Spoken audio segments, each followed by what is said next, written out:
Hello అండి, welcome to mini blog. Last time నేను వంకాయ కర్రీ ప్రిపేర్ చేసిన, బట్ ఈసారి అయితే గుత్తి వంకాయ ప్రిపేర్ చేద్దామని ఈ వంకాయలు అయితే తీసుకున్నా. చాలా ఫ్రెష్గా ఉన్నాయి, చాలా బాగున్నాయి. ముందుగా వాటర్లో వేసుకునే విధంగా 4 ఘాట్లు పెట్టుకోవాలి. తర్వాత మసాలా కోసం నువ్వులు అరకప్పు వరకు వేయించుకోవాలి. వీటిని ఒక మిక్సీ జార్లోకి వేసుకొని వెల్లుల్లి, కొద్దిగా ధనియాలు లేవు కాబట్టి ధనియా పొడి వేస్తున్నాను.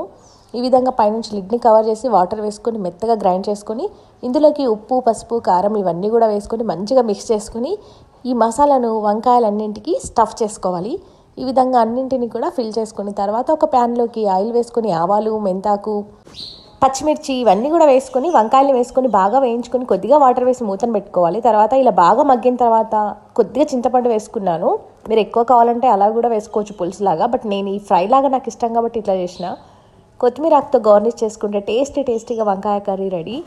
అన్నట్టు మీరు ఎట్లా గుత్తి వంకాయ ప్రిపేర్ చేస్తారో కమెంట్ చేయండి. చాలా టేస్టీగా ఉంది, తప్పకుండా ట్రై చేసి సబ్స్క్రైబ్ చేయండి.